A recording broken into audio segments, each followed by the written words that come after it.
Hello and welcome. I finished Resident Evil Village this morning, slept on it, and have come back to make the review. Now, for a non-spoiler review of Resident Evil Village, I will say that if you enjoyed 7, you are definitely going to enjoy 8. Uh, Whereas 7 was a little bit more arcadey at times, 8 is a little bit more survival horror at times. 7 maybe a little bit more action, right? 8 maybe a little bit more survival horror, but there are absolutely some great action sequences in this game. Story wise, if you enjoyed 7, you're definitely going to enjoy 8 because it builds on what 7 did and gets even better because of it. And then environmentally wise, I think you're probably going to enjoy 8 even more than you enjoyed 7. If you are a Resident Evil purist and you enjoy the fixed camera look, this one is still in first person, so please do keep that in mind. But I think that it feels a lot more like, say, an RE4, or in some ways, RE1 in specific areas. But definitely a lot of RE4 vibes in Resident Evil 8. That's kind of like, I guess I would say the enemy variety is really great, and the combat feels really good. The guns feel really good. There is a good number of them that you can use, and the way that customization works, I'm being vague for non-spoilers, the way that customization works in Village is really fun and enjoyable. From there, we're going into spoilers because I want to talk about specific areas, I want to talk about specific moments, and I want to talk about specific characters. So, I do think the start is a little slow. I'm really wanting to do a replay, and I need to clear out some other projects first, but I want to do a replay before Game of the Year. That very first section has me going, man, I'm going to have to sit through the house stuff again. But it's really not that long, right? Most likely it'll be 5 or 6 minutes tops. It just feels really long looking back on it because you don't have control. And I kind of wish that you could just start in the village, because that's where things start to really come together for me right away, is in the village. That first survival sequence, I guess you could call it, is really difficult and is not emblematic of the rest of the game, right? It's not clear whether you're supposed to just kill a bunch of enemies, or whether you're supposed to get a specific item, or whether you're just supposed to survive a specific amount of time. But after that, you're kind of just given control and you just go. Um, the Four Lords are all really interesting to me. I like each of them in different ways. Even Moreau, who I know a lot of people really don't seem to like based on what I've been able to read. Yeah, I liked it a lot. I like the premise of this game a lot. I like Ethan trying to find his daughter, thinking that she's all he's got left, right? I think that's a really strong premise. And the hunt for Rose in Castle Dimitrescu is good. It's really good. I want to talk about each of the Four Lords individually, and so I guess we'll start chronologically, right? We'll tackle Alcina Dimitrescu first. I like her a lot. Her design is really cool. I like what is going on with her with the blood disease, and how she has to eat and drink blood so that she can continue to regenerate the way that she does. I love her claws. I love her intimidating presence because she's so tall. She tall. And when she's walking around the castle, she will like lean down in a doorway, and then suddenly she's back up to full height. She can see you from a good distance away, and so playing around that is really interesting. Now, of course, there is an easy out, which is the Duke, who we'll talk about in a minute. When you go to the Duke, you are completely invulnerable, and she can't hurt you in the Duke's room, which saved me more times than I can count. Um, I like the reveal with her daughters and how you have to take them out. I don't think they necessarily are interesting characters. I don't think we really get much about them per se, but I think that where it goes with Alcina is really, really cool. And I really enjoyed the fight with her. It was a spectacle fight in a lot of ways, but it still required skill. And I think that's one thing that Resident Evil Village does really well with a lot of their boss fights.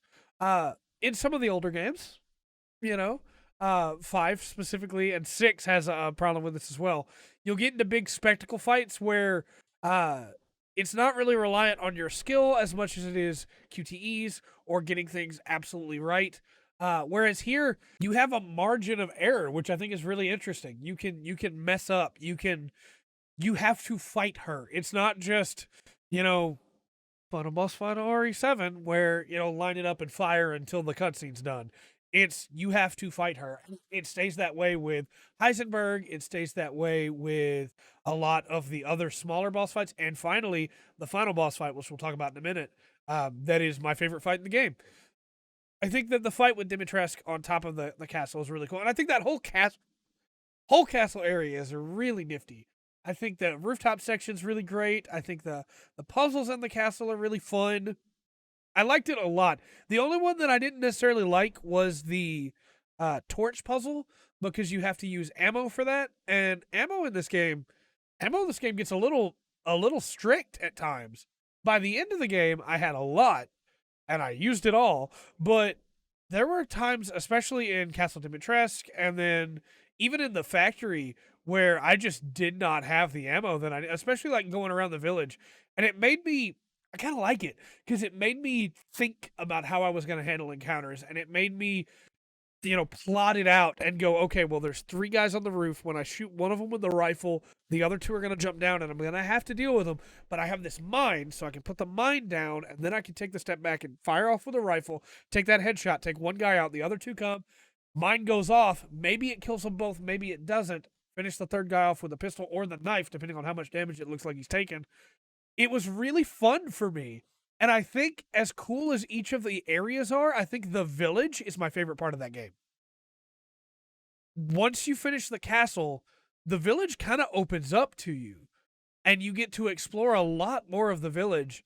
And that was my favorite section of the game. Just going around the village, picking up all the items, collecting all the information, going through all the puzzles, slowly clearing out this entire village, And then by the time that I had it cleared out, it was my village. I owned that village. It's mine now. And then you would come back from another big story beat, and surprise, surprise, you don't. Which I thought was a really cool twist as well.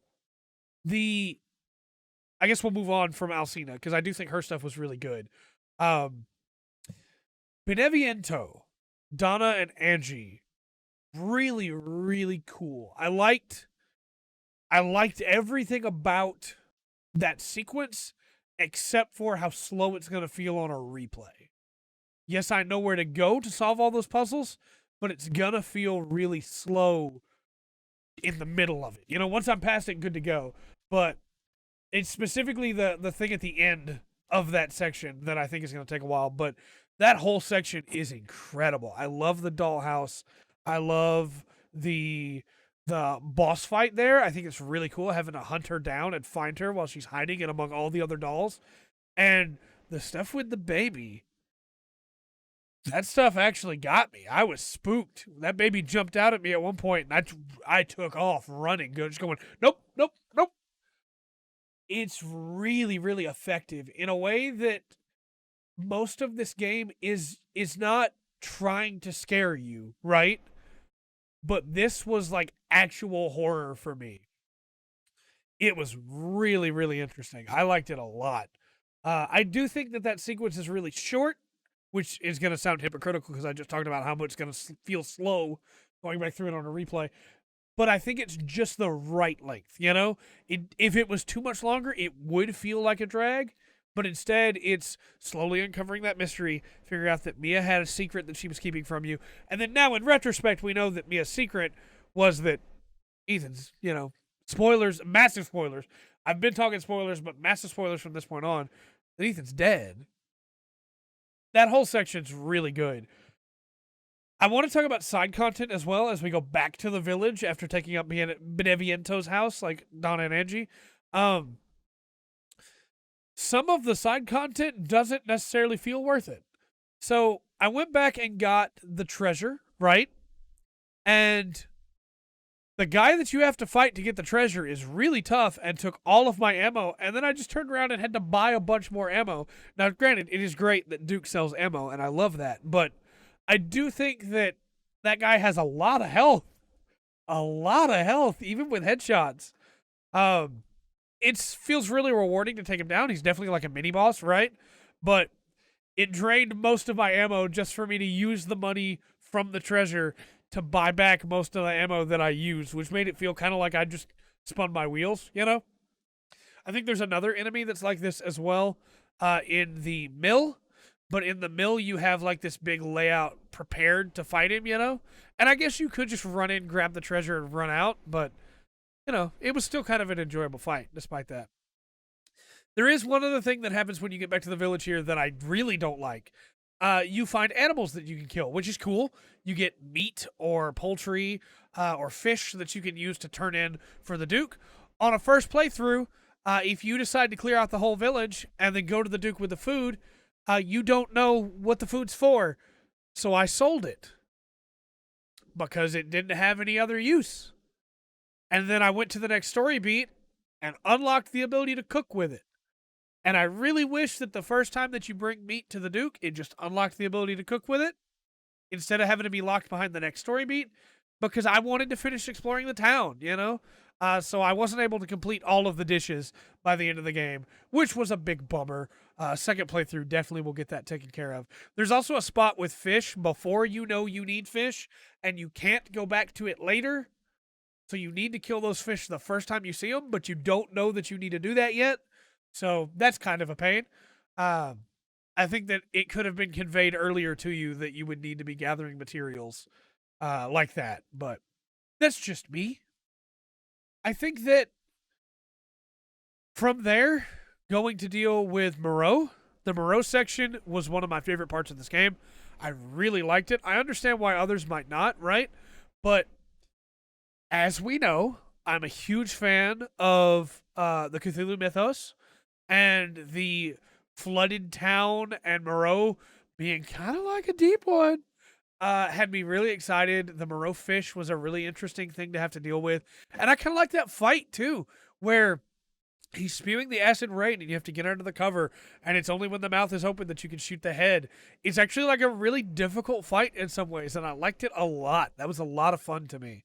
From there, going back to the village, getting the stuff with Heisenberg, I think the Stronghold was interesting, but I don't know that I necessarily enjoyed the Stronghold. I think it was kind of just like a stopgap to get to the mill, right? Or not the mill, the factory. But it was interesting. It was a cool idea going into the den and killing a bunch of lichens. I wish that it had an effect on anything, really, because you go into the den and then hey, it's just, there's still a bunch more later. And it makes sense why, story-wise, but I do wish that it kind of had an effect. Maybe there would have been less because you would have cleared them out, or there would have only been the other types and not the lichens, But from there, you get into the factory, and the factory is long, but the factory is really cool to me. I love the Soldat-type enemies. I think they're really interesting, and what I think makes them so interesting is that you go from most of the series shooting for the head or for the leg, right? But with the Soldats, you kind of want to shoot them in the core, so you want to hit them in the chest. And Sturm is incredibly intimidating. I think that is such a cool idea because he's kind of like a pyramid head, right? Except it's not that he's trying to be menacing, it's that he just wants to kill you. And I think the sequences with him are really, really solid. The boss fight with Sturm is really fun. I like that boss fight a lot. It's one of my favorite boss fights in this game. If not for the final boss fight, it would be my favorite. Because there's so many different ways you can do it. You can use explosives. You can use flashbangs to make it where he can't see you, and then he'll ram into a different wall, and you can shoot him in the back. It's just so interesting to me, the different ways to do it, and I loved that fight. That was a blast. Heisenberg as a character, I guess I didn't talk about Moreau at all as a character. There's not really much to his character. He's the one that I like the least out of the four, even though thematically I like him maybe the most. The stuff with Donna and Angie was really cool too, where she used the doll to communicate because she had a problem mentally that she wasn't able to get back, some trauma that she wasn't able to get past, and it made it where it was tough for her to talk to people. She used the doll, which I think is really cool. But Heisenberg is just a joy every time he's on screen. He's having a good time, even though he's angry, and he wants to use Rose to beat Miranda and expects you to help him, and when you don't, he's just like, all right, well, maybe he'll come around. And then when you don't, he's like, all right, well, maybe I'll have my guys kill you because I'm busy trying to make this army. And then when that doesn't work, he's like, all right, I'm going to kill you now. And I think the fight with him is really fun, too. Heisenberg's lines and his back and forth with Ethan going all throughout the factory was really enjoyable to me. The fight with Heisenberg, really, really fun. I like that cannon and the fact that he's just like, you like that cannon, huh? There's a line in the fight with Heisenberg where he's just like, I'm going to get that rock punching idiot or something like that. He's talking about Chris, which I think is really cool. We haven't even talked about Chris Redfield in this game yet. Chris Redfield in this game is like the most tired you have ever seen Chris. He just wants all of this to be done. He wants to stop having to do this. He wants people to stop being in trouble and being affected by everything going on. He wants Ethan and his family to just be able to be safe. And he's just so tired. And he's desperately trying to keep Ethan out of it because he doesn't want Ethan involved. He wants Ethan safe. Chris has come here to save Rose. Chris has come here to find out what happened with Mia. Chris has come here to solve the problem. And they clash, right? Chris and Ethan, because they both have different goals. Chris doesn't tell Ethan anything because he doesn't want Ethan to get involved because Ethan is a civilian. Ethan is not going to just let this go away, and so he acts anyway. And there's this great moment where the team is like, hey, you should have told Ethan. And Chris is like, no, I mean, you know, and then they're like, you should have told him. And he goes, yeah. Because at that point, he thinks Ethan's dead, which Ethan was dead. He thinks that it's his fault. He's got the picture of it. You can see him in the car where he's like really upset about it. Chris Redfield gets some great character moments in this game. And the way that you might struggle all game trying to kill some of these enemies. And then as Chris, you just get to walk in because you get to play as Chris. As Chris, you just get to walk in and take them out. And it's really satisfying. I think that all of that culminates into my favorite moment of this game. We haven't even talked about the Duke yet. I know I'm all over the place. I really enjoyed this game. You know how these rambly reviews go. All of it culminates in this really powerful moment when Ethan realizes that he's dead because Evelyn tells him he's just been mauled since RE7. Since the start of RE7, he has just been mauled, which explains why he takes all of the punishment that he does and can keep getting back up.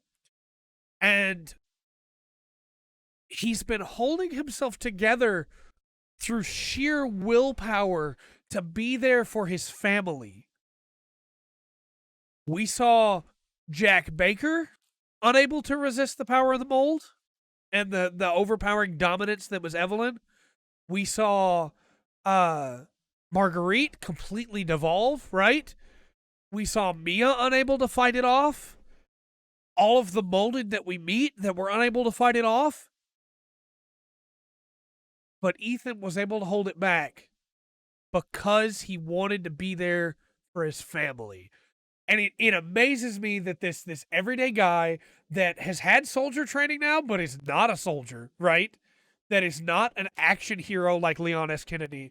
That is not the walking abomination slayer that is Chris Redfield. That cannot stand toe-to-toe with Jill or Claire, right?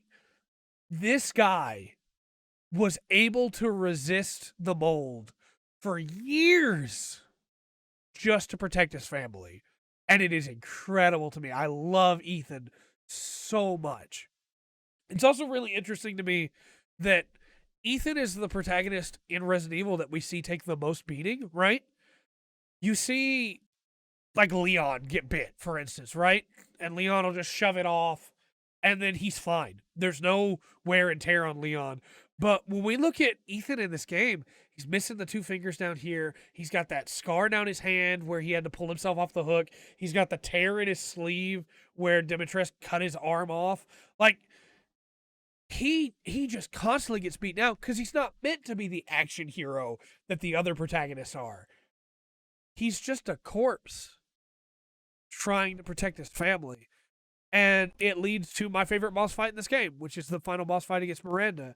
That boss fight is incredible. I love that boss fight. She's got multiple different forms that she goes through. all of your weapons you're getting ammo for over the course of the fight, and you're using all of them, desperately trying to pin her down while she is trying to tell Ethan to give up, and Ethan's like, no way. Um, that is an incredible boss fight that culminates in a great scene where Ethan knows that he can't resist the mold anymore. His body's falling apart, and he's not going to be able to go back with his family. And there's a great moment with him and Duke about that as well. And it's, oh, I love Duke. And he takes the detonator and goes and stops the mutamycete, sorry. It's an incredible story, and I think it's only made better by the gameplay that leads up to it. It all flows together really well. The environments are all super cool. Yeah, it's a great game. It's an incredible game. Great characters, great environment, great story, great gameplay. An easy recommendation if you've been spoiled for everything because you couldn't wait to hear my thoughts. Todd, you played it yourself. I haven't messed around with Mercenaries mode yet, and I want to mess around with that because I love Mercenary modes in the older games. But yeah, it was absolutely incredible. The change to the story where the dad comes in with a torch to fight off the witch so that the daughter and the wife can escape.